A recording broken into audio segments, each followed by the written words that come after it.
구약성경 468쪽에 있습니다. 22절부터 39절까지 기록하십니다. 다윗의 신복들과 요압이 적군을 치고 크게 노력한 물건을 가지고 돌아오니 아브넬은 이미 보냄을 받아 평안을 갖고 다윗과 함께 헤브론에 있지 아니한 때라. 요압이 요압과 함께한 모든 군사가 돌아오매 어떤 사람이 요압에게 말하기를 내 아들 아브넬이 왕에게 왔더니 왕이 보내매 그가 평안히 갔나이다 하니 요압이 왕에게 나아가 이르되 어찌하심이니까 아브넬이 왕에게 나아왔거늘 어찌하여 그를 보내 잘 가게 하셨나이까. 왕은 하시려니와 내 아들 아브넬이 온 것은 왕의 손님이라 그가 왕이 주장하는 것을 알고 왕이 하시는 모든 것을 알려 합니다. 이에 요압이 다윗에게서 나와 전령들을 보내 아브넬을 쫓아가게 하였더니 시라 우물가에서 그를 데리고 돌아왔으나 다윗은 알지 못하였더라. 아브넬이 헤브론으로 돌아온 날에 요압이 듣고 저를 말하는 듯이 그를 데리고 상관으로 들어가 그 사람을 때려 죽이니 이는 저희 영들의 마사에게 들어오니하니라. 그 후에 다윗이 듣고 이르되 넬의 아들 아브넬의 피에 대하여 나와 내 나라는 여호와 앞에 영원히 무죄하니 그 제가 요압의 머리와 그의 아버지의 뭉치로 돌아갈 것이다. 또 요압의 집에서 백합병자나 나비만자나 지팡이로 이자는 자나 칼에 죽은 자나 양식을 썰은 자가 끊어지지 아니할지로다 하니라. 요압과 그의 동생 아비새가 아브넬을 죽인 것은 그가 이 기브온 전쟁에서 자기 동생 아사헬을 죽인 까닭이었더라. 다윗이 요압과 자기가 모든 백성에게 이르되 너희는 옷을 찢고 굵은을 내리고 아브넬 앞에서 돌아가라 하니라. 다윗이 왕의 선생을 따르라. 아브넬을 헤브론에 장사하고 아브넬의 무덤에서 왕이 소리를 높여 울고 백성도 다 우니라. 왕이 아브넬을 위하여 나를 치르되 아브넬의 죽음이 그자여 일어난 자의 죽음 같은고 내 손이 결박되지 아니하였고 내 발이 착고에 채이지 아니하였거늘 불의한 자식의 앞에 엎드러짐 같이 내가 엎드러졌도다 하며 온 백성이 다시 그를 슬퍼하여 우니라. 석양의 백성이 나와 다윗에게 음식을 받으니 다윗이 이스라엘에게 만약 내가 다윗이 전에 떠나 하는 모든 것을 맛보면 하나님이 내게 벌위에 벌을 내리시니 마땅하리라 하되 온 백성이 보고 기뻐하여 왕이 무슨 일을 하든지 무리가 다 기뻐하므로 이나 내가 온 백성과 온 이스라엘이 내 아들 아브넬을 죽인 것이 왕의 한 것이 아닌 줄을 아니라. 왕이 그의 신복에게 이르되 오늘 이스라엘의 지도자의 큰 인물이 죽은 것을 알지 못하느냐.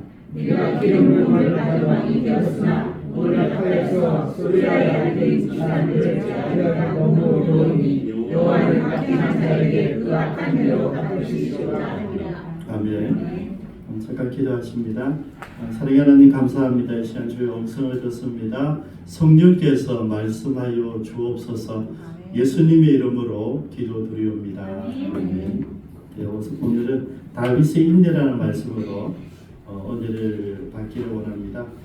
오늘 본문의 내용은 아브넬을 시해하는 다윗이 모르는 상태에서 요압이 개인적으로 아브넬을 죽이는 내용이 본문의 배경으로 있습니다. 아브넬은 사울 진영의 총사령관이죠. 그래서 사울이 죽었을 때 이스보셋을 세워서 북이스라엘을 이어가게 하고 별 짧은 인연이었지만 나름대로 자기 정치력을 가지고 이스보셋을 통하여서 자기 권력을 누리고 싶어했던 그런 대장군이죠. 근데 자기가 착각한 게 있어서 왜냐하면 이스보셋이 그래도 호수아비로 세워놨지만 여러분 임금이잖아. 그런데 아브넬이 지나치게 사울의 후궁을 같이 불륜을 저질렀단 말이죠. 이스보셋이 그거는 그냥 있을 수 없잖아요. 자기한테 어머니가 되는 사람이니까 그걸 지적을 하니까 그때 이제 본심을 드러내는 거예요. 네가 감히 내게 지금까지는 왕이라고 해놓고 자기 후보를 이야기하자 자기 성별을 드러내는 겁니다. 군신 관계가 깨진 거죠.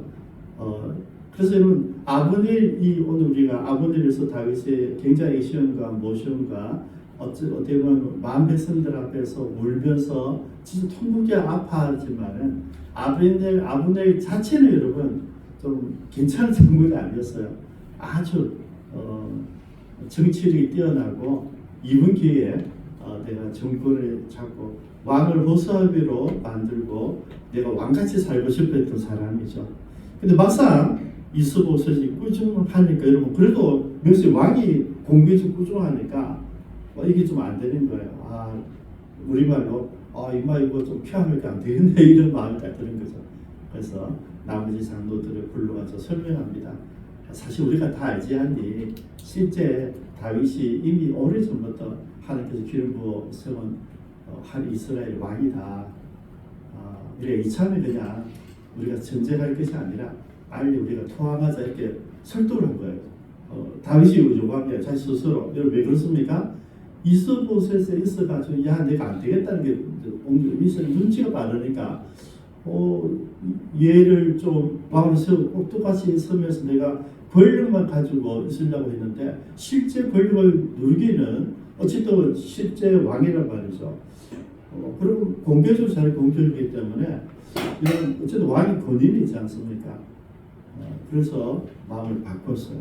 그래서 투항하기로 결정한 거죠. 그래서 다윗에게 연결을 합니다. 다윗은 가만히 앉아서 코 풀어주는 거니까 너무 좋았죠. 극진히 대우를 합니다. 둘 다 똑같은 마음은 동족 산전을 하지 마자. 여러분 우리나라가 제일 힘들고 우리가 인지하지 못하는데 여러분 이번에 김정은이가 이제 대한민국 남과 북은 다르다 다 이랬잖아요. 굉장히 놀라운 그거죠. 우리 끝까지 동족이어야 돼 동족. 근데 동족끼리 싸워야 되기 때문에 너무 비참한 전쟁이었단 말이야. 근데 아버님이 그걸 하지 마자 이러니까 다윗이 너무 기쁜 거죠. 왜냐하면 이게 지금 2년이 지났는데 언제까지 갈지도 모르잖아요. 빨리 해결해야 되겠다는 생각이 들죠. 2년이랑 7년이죠. 7년이 지났는데 빨리 이제 해결하고 싶었던 거죠. 그래서 그가 이제 이야기를 하는 거죠. 받아들이고 수용하고 우리가 같은 민족 맞다 이래가지고 대우를 하고 그러면 언제 어디에 이제 이스보셋과 모두 모시고 나 혼자는 내가 가겠다 이제 이렇게 서로 이야기를 하고 이제 돌려보냈어요. 이제 치사를 받기 때문에 예우를 당한 거죠. 마치 VIP 같이 대사 같이 이렇게 다 해서 보냈어요. 본문은 바로 그 직후예요. 직후 보내고 나서 22절에 다윗의 신복들과 요압이 적군을 치고 크게 노력한 물건을 가지고 돌아오니 아브넬은 이미 보냄을 받아 평안히 갔고 다윗과 함께 헤브론에 있지 아니한 때라. 그러면 이때 요압은 어디 있었냐니까 요압은 이 놀라운 일 여러분 사실은 남과 북이 대치하고 있는 가운데 평화가 지금 사지로 왔다 갔다 하는 게 굉장히 중요한 것인데 요압이 왜 전쟁터에 있었을까? 여러분 우리 감사하고 해야죠. 다윗이 전쟁터에 보냈다고 보시면 돼요. 왜냐하면 다윗이 요압을 너무나 잘 알거든요. 그래서 요압이 그 안에 있는 어글이 자기 동생을 죽였잖아요. 물론 전쟁 가운데서 죽었기 때문에 이거는 개인적으로 무사할 것도 아닌데 요압은 굉장히 그렇게 사적인 사람이었어요. 공과 사를 구별하지 못한 사람인지 다윗이 알았기 때문에 미리 전쟁터에 보낸 거예요. 그리고 이 전쟁에서 이 회담을 다 끝내고 보내고 나서도 한참 있다 올 줄 알았는데 문제는 요압도 용사잖아요. 군인들 잘 다스리는 거죠. 나중에 오늘 본문에 마저 보면 야 내가 서로의 아들 때문에 내가 살겠다 이러거든요. 힘이 있는 거죠. 생각보다 요압이 권력도 있고 군인들을 잘 통솔하는 대장군이었단 말이죠. 그러니까 빨리 작전을 잘 세워서 생각보다 빨리 전쟁 이겨버린 거예요. 그리고 돌아와서 보니까 이 일이 일어난 거예요. 그래서 다윗도 여러분 굉장히 머리를 잘 돌린 거예요. 얘가 없을 때 한 방에 그냥 후다닥 끝내야 된다 했는데 문제는 너무 빨리 전쟁 승리하고 돌아온 거예요. 와서 보니까 이야기하잖아요. 이게 23절 요압과 요압의 함께한 모든 군사가 돌아오면 어떤 사람이 요압에게 말하여 이르되 내래 아들 아브넬이 왕에게서 왕이 왔더니 왕이 보내며 그가 평안히 간다. 여러분 평안히 갔다는 이야기예요. 여러분 당연하죠. 사절이 왔으니까 평안의 거리를 받죠. 이 어떤 사람 누구였어요? 여러분? 요압이 심어놓은 신부이다. 그게 왕궁 안에 스파이를 다 심어놓은 거예요. 그래서 되어져 가는 일들을 샅샅이 보고받는. 그리고 왔으니까 이해가 빨리 가서 막 얘기하는 거죠. 이런 일이 있었다. 장군님 이 말도 안 됩니다 하면서 이렇게 이야기를 했겠죠. 저는 이 부분에서 다윗이 나름대로 굉장히 지혜를 짰지만은 일이 안 되려 하면 이렇게 이제 꼬이게 되는 거죠.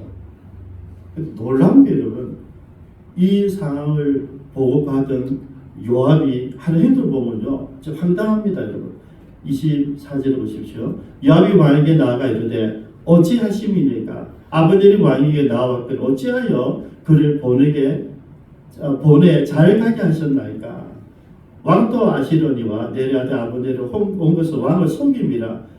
그가 왕이 출입하는 것을 알고 왕이 하시는 모든 것을 알려 우리말로 정탐하러 왔다 이렇게 얘기하는 거 이게 아니잖아요. 아닌데 이렇게 억지로 이야기를 하는데요. 그리고 지금 이 모습 잠깐 보면 뭡니까? 아브넬이 이스보셋에게 하는 이야기가 비슷한 거예요. 뭡니까? 왕에게 이러면 이스보셋과 다르게 다윗은 정통성이 있고요. 모든 이스라엘 백성들이 특별히 유다 지파가 인정해서 왕을 세운 사람이에요. 그리고 사무엘이 다윗에게 기름 부어 하나님으로 왕을 세웠다는 것을 모든 이스라엘이 다 알아요. 북쪽 이스라엘도 다 알고 있거든. 아브넬도 알고 있었잖아요. 근데 지금 그 왕에게 지금 이야기하는 거예요. 왜 살려 보냈습니까? 아브넬을 항거하러 온 게 아니라 정탐하러 온 것입니다. 그리고요 급히 나와서 다윗에게 알리지 않고 전령을 보냅니다. 당연히 이랬겠죠. 자기가 오라면 당연히 아브넬도 경계하죠. 그죠? 아브넬 혼자 오지 않았을 거 아닙니까? 자기 그 아들을 있으니까 경계하고 오겠죠. 근데 왕이 부른다 이랬겠죠. 다윗이 급히 긴밀하게 이야기했답니다. 그래서 아브넬 가다가 이미 뭐 결정 다 된 상황이고 도장 찍었기 때문에 아무런 의심 없이 왔어요. 그리고 이 성이 어디입니까? 헤브론 성으로 왔어요. 헤브론 성은 약속의 땅이에요. 다윗이 유다 지파에서 왕이 된 곳이거든요. 하나님의 기름 부음이 있는 곳이에요. 근데 여러분 헤브론은 어떤 곳이냐면 도피성이 있는 거예요. 도피성. 이미 오래전부터 사사시대 끝났을 때부터 그 헤브론에는 어떤 살인자랄지라도 잘 실수로 죽였다든지 잘못해서 사람 죽인 사람이 도망올 수 있는 재판이 끝날 때까지는 목숨을 부지할 수 있는 그리고 사살을 한 것이 아니라 정말 실수로 엉뚱하게 운이 나빠서 살인한 것 때문에 그곳에 있는 재상이 죽는 날까지 살아있을 수 있는 그죠? 그 안에서 죽으면 자유를 얻는 그리고 오히려 도피성을 이러면 진짜 약속의 땅이에요. 다윗에게는 임금이 된 땅이지만은 많은 죄인들에게는 죄를 지었음에도 불구하고 목숨을 부지할 수 있는 곳이었어요. 그러니까 아버지는 아무런 생각 없이 돌아온 거예요. 근데 오니까 막상 문을 열고 보니까 요압이 오는 거예요. 순간 얼마나 당황했겠어요. 근데 형님 이럴까 이러면 반당한 거야. 여러분 아버님 대장군이잖아요. 근데 요압이 왜냐면 내가 요압 동생을 죽였거든. 아사야를 안 죽이고 싶었어. 우리가 알잖아요. 안 죽이고 싶었어요. 막 쫓아오는데 야 따라오지만 너 죽이기 싫다 하는데 억지로 전국서를 막 쫓아오니까 할수록 차기 뒤끝을 죽여버리거든요. 그만큼 무서운 장군이 아브넬이에요. 근데 요압도 굉장히 밝게 웃으면서 형님 잠깐만 임금이 이런 이야기를 하는 걸 보면서 정원으로 데려가는 대로 그것도 뭐 긴장하겠어요. 정원으로 들어가서 형님 하면서 칼 가지고 똑같이 배를 찔러 죽였어요. 시습까지 일어난 일이죠. 내가 백정 노장이 지금 전쟁하러 온 것이 아니니까 갑옷이 있지 않았겠죠. 바로 즉사를 한 거예요.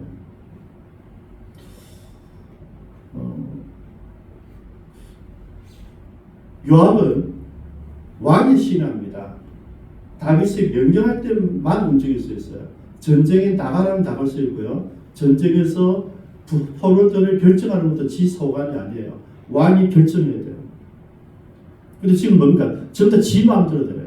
사사로운 이거는 여러분 뭐 전쟁에서 동생이 죽었는데 그게 뭐 잘못도 아니잖아요. 여러분.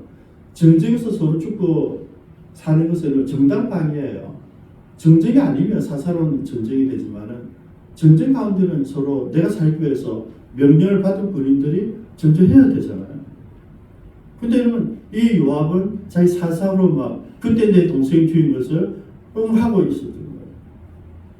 언젠가 죽이게 되겠다.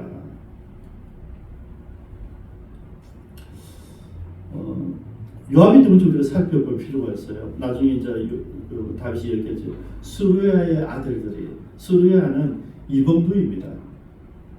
그게 이봉 누나의 배다른 누나의 아들이 뭡니까? 조카죠, 조카. 그래서 지금 요압과 아사엘은 아비스와 아사엘의 삼형제는 다윗의 조카들이에요. 이 조카들에게 조카들 어쨌든 나를 도왔습니다. 다윗이 도피생활 시작할 때 그때 처음에는 혼자 갔지만은 부하들만 데리고 갔는데 나중에 우리가 아는 그 높당에 갔을 때는 이제 가족도 보호해야 돼. 가족도 다 불러요. 그때 부모님하고 형제들 전부 다 왔거든. 그때부터 이제 요압이 다윗의 치대대가 되는 거죠. 다윗을 보호하고 그때부터 지금 10몇 년 동안 뭐 다윗을 위해서 뭐 최선을 다했겠죠. 적어도 12년, 15년 정도를 최선을 다했겠죠. 지금 군대 장관이 되었다는 것은 모든 험한 일을 요압이 다 했다는 얘기잖아요. 어쨌든 최측근이었어요.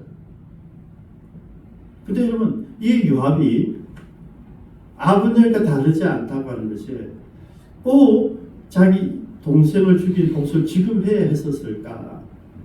저는 아니라고 봐요. 왜냐하면 다윗을 알고 다윗은 이번 전쟁에 이기는 것이 목적이 아니라 빨리 화해해서 통일 이스라엘 왕이 되고 싶은 마음을 요압은 알고 있었어요. 그리고 다윗은 동족끼리 전쟁을 원하지 않는다는 것도 알고 있었어요. 그런데 아브넬이 전쟁을 포기하고 모든 권력을 다 가져와서 북쪽 이스라엘을 다윗에게 바치겠다니까 다윗은 당연히 모든 총사령관을 아브넬 줄 줄도 알고 있었어요. 우리 무슨 말인지 아시겠습니까? 시기하고 질투한 거예요. 그게 동생 따위 주는 게 아니고요. 아브넬이 오면 내 자리가 없어지는구나. 여러분 최측근이잖아요. 내 조카잖아요. 가장 가까운 사람이에요. 근데 그 사람이 마음속에 이런 쓸데없는 야심이 있었다는 거죠. 그래서 모든 백성들 알고 군인들 다 알잖아요.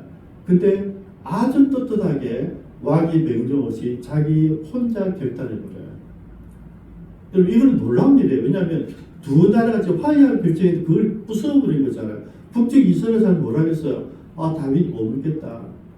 왜냐면 지금 그 다음에 다윗 액션을 보면요. 일부러 가서 보고를 하고 울고 국장을 손파고 지금 난리가 나거든요. 그래서 진짜 통곡하고 모든 것을 다 같이 올라가고 국장을 손파니까 백성들 마음속에 진짜 어쩌면 다윗이 한 짓이 아닐 수도 있어. 이 말을 무슨 말인지 바꿔서 생각하면 다윗이 시켰을 거야. 이게 있단 말이야. 또 북쪽 이스라엘 사람들은 아니 정말 우리가 화해하자 이러고 우리 아버지를 죽여서 이러면 그 사람들 하겠습니까? 괜히 우리가 투항했다 우리도 다 죽는 거 아니야?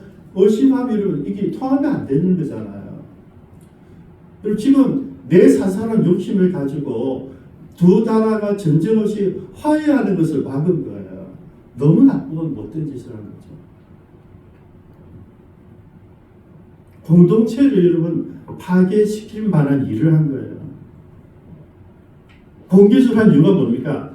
내가 누군들이 얘기해요. 내가 아직도 다윗이 나를 모르고 있거나 내가 당신의 조카 정도가 아니라 이제는 모든 군사를 통솔하고 있는 대장군이라는 거예요. 내 힘을 과시한 거예요. 근데 요압이 실수한 게 뭐냐면 여러분 다윗은요 철저하게 뭡니까? 명분을 가지고 명분을. 다윗은요 언제나 말씀, 오늘 우리 집사님이 성경 가지고 한다고 그랬는데요. 말씀에 근거한 일을 한다고요. 말씀에 근거한 찬양을 한다고요. 말씀에 근거한 모든 것을 이야기해요. 이건 거의 다윗이에요. 다윗은요 사사를 복수하지 않습니다.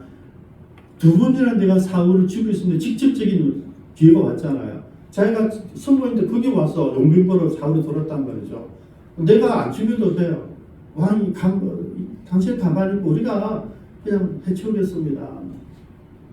다윗은 안 된다잖아요. 왜요? 하나님의 기름 부신 종을 죽일 수 없다는 거죠. 여러분 다윗은 철저하게 하나님 말씀을 가지고 있는 사람이었어요. 요압은 가장 측근이면서 가장 다윗을 위해서 목숨을 걸고 전쟁한 사람이었지만은 다윗의 진심을 모르는 사람이었다. 그렇죠. 이런 게 안타깝죠. 그렇죠? 같이 살아가는데 같이 하나님께 일하며 가는데 내가 같은 사업을 하고 있는데 내 마음을 모르는 내 동기들, 내 친구라면 여러분 어찌되겠습니까? 여러분? 다윗은 지금 통일 이스라엘에 대해서 꿈을 꾸고 있지 않겠습니까? 여러분 그 순간부터 아버지 통치 왔을 때부터 이제 얼마나 미소에 올라갔겠어요. 이제 됐다. 이제 내가 명분 있게 이스라엘 통일하고 그러면서 내가 이번에는 모압을 치고 암몬을 치고 블레 치고 여러분 그 국리가 얼마나 많이 있겠어요. 날마다 국리하고 안 있었겠습니까? 근데 그걸 지금 다 깨는 순간에 온 거예요. 지금 요압은요 그 다윗을 뿐만 없애려고 한 게 아니고 두 나라를 영원히 원수 만들려고 하는 그런 일을 한 거예요. 여러분 저는 여기서 다윗이 굉장히 영적인 사람이기도 하지만은 정말 괜찮은 탁월한 지도자라고 하는 것이 참는다는 39절에 그 본심을 이야기합니다. 내가 기름 부음을 받은 왕이 되었으나 오늘 약하여서 스루야의 아들인 이 사람들을 형제들과 두 사람 얘기하는 거예요. 우리 지난번에 봤습니다. 아비스는 다윗에게 충성된 부하였어요. 끝까지 다윗을 도와요. 근데 이 순간에 형님이 있으니까 동생이 되니까 반대로 붙었다는 얘기예요. 스루야의 아들인 이 사람들을 제어하기가 너무 어려우니 어떻게 합니까? 여호와는 악한 자에게 그 악한 대로 갚으실지로다. 다윗의 우리 시편을 보면요, 다윗은 원수를 직접 갖지 않아요. 하나님 기억해 주십시오.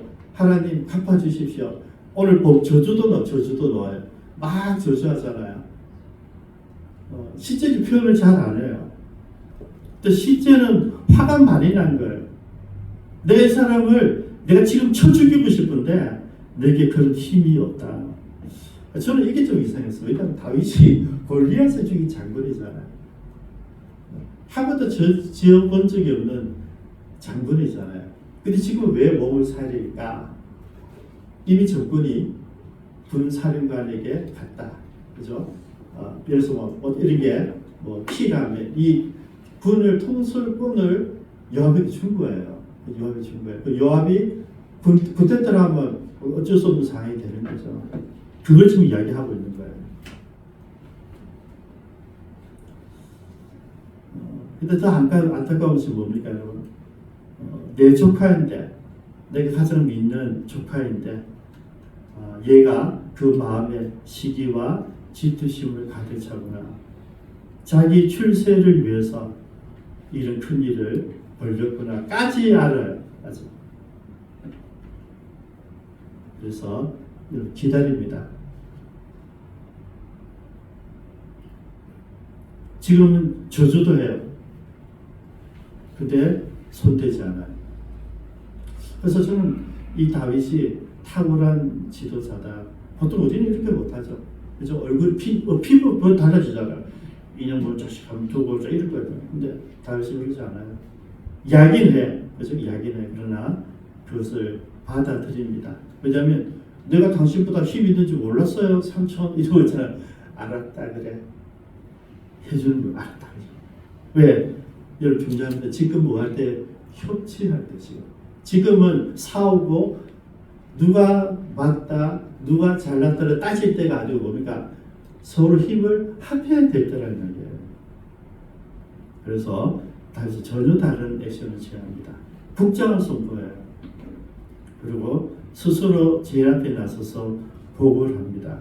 여러분 임금은 일 안 해도 되잖아요. 그죠? 뒤에 앉아가면 되는데 국장을 선포하고 모든 부하들, 그 부하들 속에 누가 있어요? 요압도 포함시켜요. 다 넣으라는 거죠. 그리고 아브넬이 정말 전쟁을 막은 남과 북의 전쟁을 끝낸 위대한 장군이다. 위대한 지도자라면서 세상 사람들이 알리는 거예요. 그리고 정말 피 끓는 통곡을 해요. 여러분 그게 얼마나 절절했던지 백성들 보고 그래 이 다윗 지은 거 아닌 것 같아요. 이게 분명히 요압이 지 혼자 욕심에 혼자 행동했을까 이런 이미지가 갈 정도로 진솔되게 했어요. 철저하게 낮아졌어요. 왜요?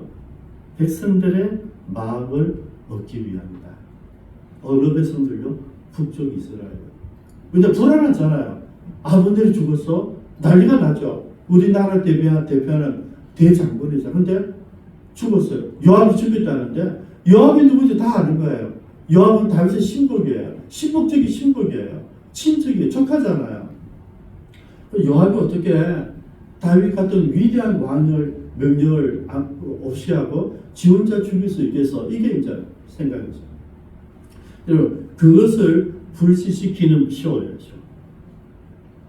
그래서 여러분 다윗이 대단한 사람이라는 거죠. 여러분 신앙인들이 잊어버린 영성이 뭐냐면 우리가 믿음으로 가지만은 우리가 세상적인 지혜와 지식과 능력과 경험과 경륜을 가지고 있었어야 돼요. 하나님은 아무나에게 걸려주는 게 아니고요. 세상적인 경험과 경륜과 배움과 이런 걸 다 가지고 있는 사람에게 은사를 대해주세요. 그 사람 누구죠? 바울이죠. 바울. 이 바울은 이 복음을 전 세계로 온 세상으로 퍼쳐나가는 일을 해야 되기 때문에 이 갈릴리 어부들로서는 불가능한 일이에요. 여러분 베드로가 요한이 그 예루살렘 근간에 다윗산에까지 주변에 다 갔잖아요. 그래서 다 갔잖아요. 가서 복음 전해서 다 했어. 근데 거기까지였어요. 근데 바울은 이 유다 지방 사람이 아니고요. 이방 지역에서 사는 유대인이에요. 언어 자체가 헬라인이고 태어나서부터 로마 시민이고 여러분 이 신분과 모든 자격이 전혀 다른 사람이었어요. 그 바울을 사용하셨다는 왜? 이 복음을 로마의 중심으로 가져가야 되기 때문이죠. 그가 로마를 가기 전에 거의 죽을 뻔하고 이제 다윗이 바울이 나오면 우리 무조건 죽이겠다고 생각한 사람들이 다 특권들도 있었잖아요. 너무 신기한 거 풀려날 수 있는 상황인데도 내가 얘기해서 내는 로마 사람인데 네가 함부로 나를 때려서 재판 받기를 원해. 이래가지고 끌려간 거예요. 그게 풀려날 수 있었다니까요. 총독이 돈만 주면 지가 풀려주면 될 뻔했다고 계속 얘기하잖아요. 한 놈도 아니고 2명, 3명 다 그러잖아요. 야, 좀 나도 돈만 받으면 내 풀어주면 돈은 안 주는 거예요.